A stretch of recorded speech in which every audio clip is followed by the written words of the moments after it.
Hey, I just got a delivery notification that I got a package in the mail, so let's go get it. Is this extremely lazy? Taking the skateboard to the mailbox?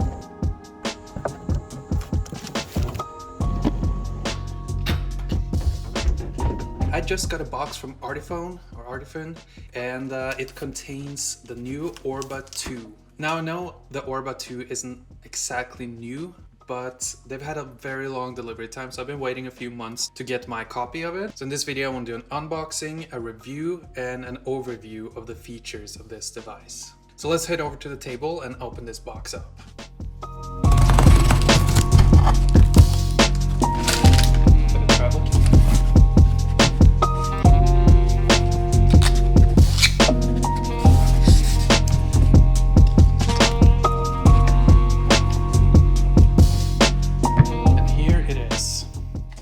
In the box you also have a USB-C cable and a tiny little instruction manual.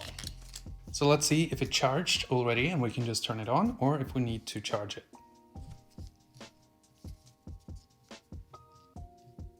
Hey, it lights up.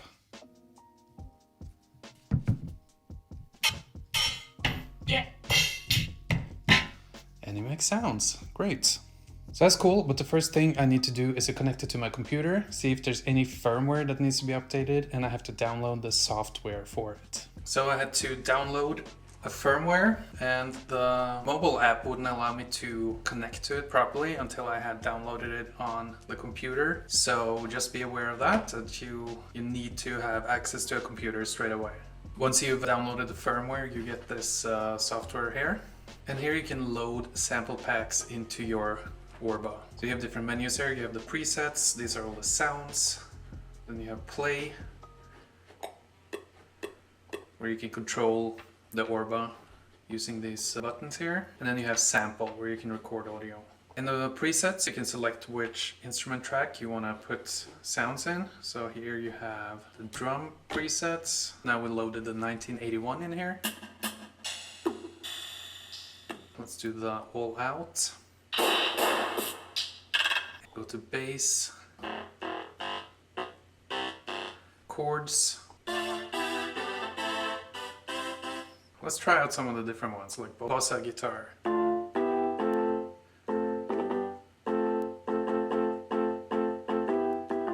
What about cartridge? And then lead presets. Let's see what they have there. It's intense.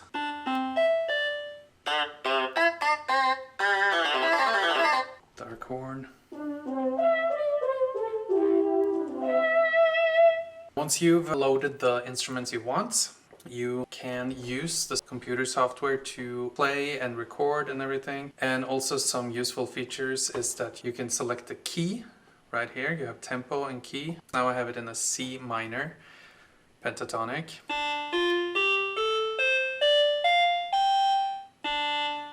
Which is fine. The bass is a regular diatonic scale, so it's C to C here in the C minor.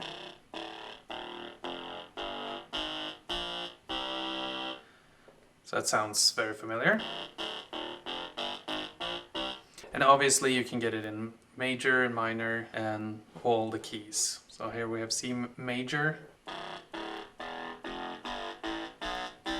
Let's keep it in minor.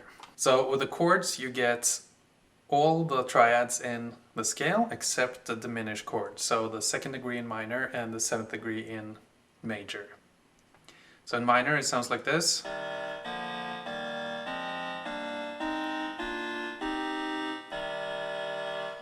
And in major it sounds like this.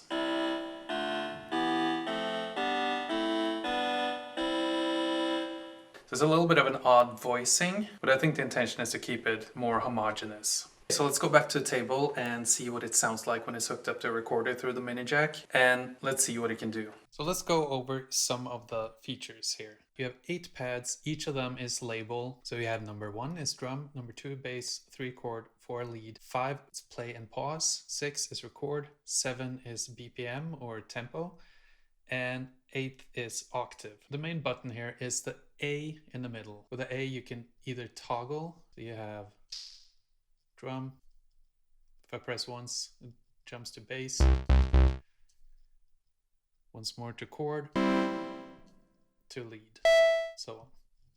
But it's also used as almost like a shift button or command button on a computer to get to these other functions here. So for example, if you want to record, you press the A and 6. You can hear the metronome starts playing. So when you hear the metronome, that means that the Orba is ready to record. But it will only start recording once it gets a signal. So the moment you press a pad, that signalizes that you've started recording. And when you stop, you simply press the A again. So we can try and make a little drum loop here.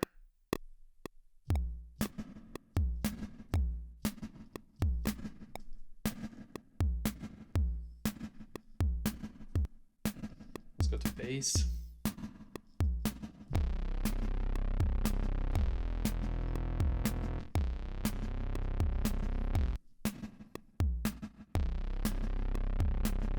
Now we're at chord.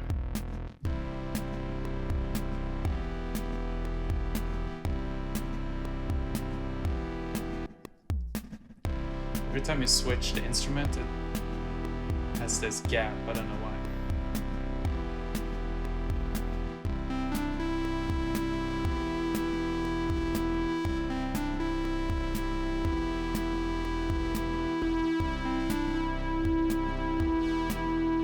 Then you can actually manipulate the sound still by using, for example, the touch features. Or the tilt. Manipulate the filter by tilting it. To stop it, you press A and 5. So that is actually pretty fun. Now, obviously, this was a very short loop because I only played the drum loop for 2 bars, and the first recording you do determines how long the loop is. Okay, so let's talk a little bit about the functionality of it. So the pads are extremely sensitive. And they're touch pads, so they don't actually press in. They do, however, have a haptic feedback. Touch it, there's a little vibration in the device, which actually is a nice touch. And aside from the obvious touch pads, you also have a few different features, like the filter sweep I showed earlier with the tilting of the device. On the drum track, you also have a few clever solutions, like you have the clap, a shaker. The shaker sound is by default on pad 8. So you can actually use it as a shaker by holding down 8 and then just shake it like this. And it's pretty responsive. So that's very nifty. Next, when it comes to expression, you have a few different features. One of them is you make sounds louder or softer by how much of your finger is actually touching the device. So when just the tip is touching, it's softer than the entire finger is touching. You also have going sideways. You can get a vibrato, pitch shift sort of thing. So this is very intuitive and it's extremely responsive. So I'm kind of impressed with that. I didn't expect it to be that responsive. You also have some cool ways to change different parameters. For example, if you want to change the octave, you hold the A, press 8, and then you move up or down. So right now, this is the default octave. Then you press 8, then you can dial it down.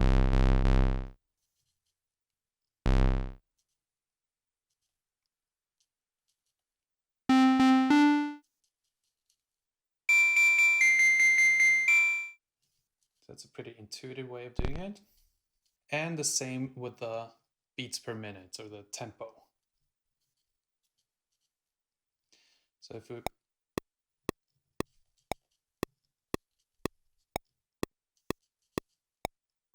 you can hear it's changing.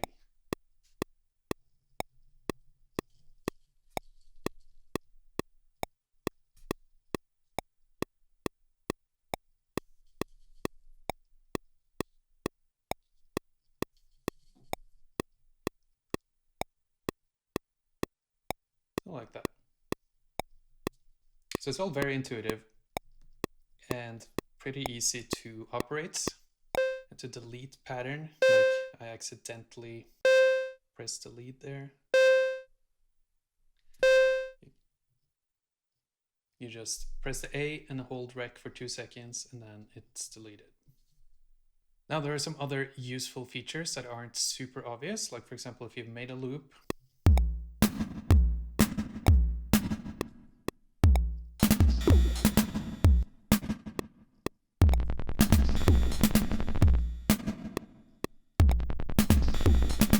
like that, and say you hate it because it's not great, simply hold A and the rec and push it.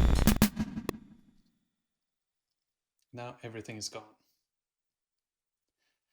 So it's a simple and easy way to do things. Now the Orba 2 is also Bluetooth compatible and you can use it with a mobile app. It's very similar to the computer app. You have to power it on, then you connect it either via Bluetooth or USB. Just connect it like that. And then you have pretty much most of the same features as the computer app. So you can change presets. Say we want dragon fruit. Currently these are the sounds we have. Press play and it immediately changes. So the app is pretty responsive and you just change the tracks with these icons down here. There you have lead, chord, bass, and drum. You can also control the recording and the looping in the app by going to the play section. And you can also sample your own sounds through the app. And you just go to the sample tab right here. And then by pressing record, you can record your own sound. So if we do that, ooh, we'll save that as ooh. Very creative. And that's what it sounds like. Now it's pitched down. But one thing when you sample, you cannot transfer your recorded sounds to the Orba via Bluetooth. You have to use a USB-C. So let me show you how. Okay, so now I'm connected via USB to the Orba. And then as we're scrolling, we should find the sample we just recorded. So here we see the cog right here with the name oo. Let's send to Orba.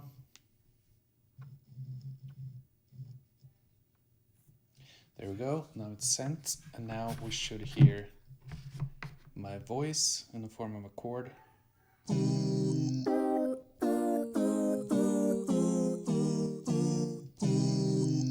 And there we go.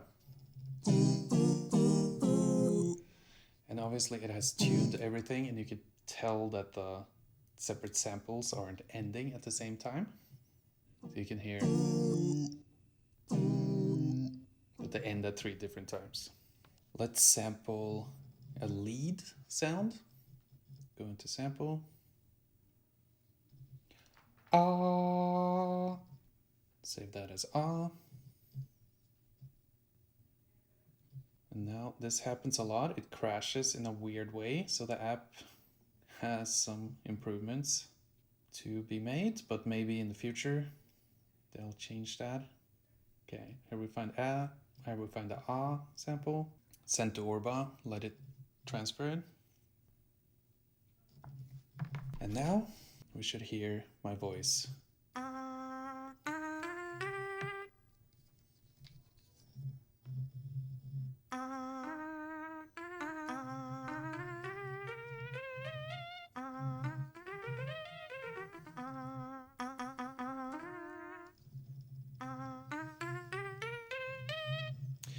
So that works really well, actually.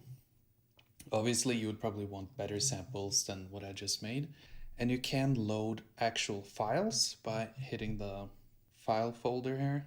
And then you can select the placement. And right now I don't have any samples loaded up. You can download things from Splice, for example, or you can record your own instruments or synths or a guitar and then load them into the app and transfer them to the Orba.